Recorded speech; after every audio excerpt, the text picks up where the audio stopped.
இப்போ நம்ம வந்து அத்தி மரத்து முன்னால் நிற்கிறையா. இப்போ மரத்தில் இருக்கிறது வந்து பிஞ்சு காய். இந்த பிஞ்சு வந்து துவர்ப்பு சுவை உடையது. பழம் வந்து நல்ல இனிப்பும் துவர்ப்பும் சேர்ந்த சுவை உடைய ஒரு பழம். இந்த பழம் சாப்பிடும்போது உடம்புல வந்து இரத்தத்தை அதிகரிக்கும், ஹீமோகுளோபினை அதிகரிக்கும். ஹீமோகுளோபின் கூடுறதுனால ஆண்களுக்கு வந்து ஆண்மை அதிகரிக்கும். பெண்களுக்கு இர்ரெகுலர் பீரியடு, ஒழுக்கமாக பீரியடு போகாமல் 1 மாதம் போகுது 2 மாதம் போகலை அப்படிங்கிறவங்க வந்து இந்த அத்திப்பழம் சாப்பிடலாம். அத்திப்பழத்தை வந்து தேனில் சின்ன சின்ன பீஸாக வெட்டி ஊற போட்டு சாப்பிடுவது மிகவும் சிறப்பாக ரத்தம் ஊறுறதுக்கு ரொம்ப அற்புதமான பலன் தரும்.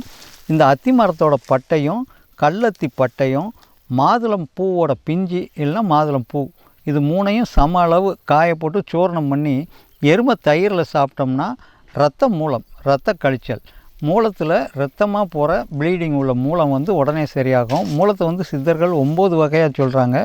அதில் இந்த 3 அத்திப்பட்டை, கல்லத்திப்பட்டை, மாதுளை பூ காஞ்சது இல்லைன்னா பிஞ்சு காஞ்சது, இந்த பவுடர் பண்ணி தயிரில் கரைச்சி சாப்பிட்டோம் அப்படின்னா மூலங்கள் நல்லா சரியாகும், மலம் சுலபமாக கழியும்.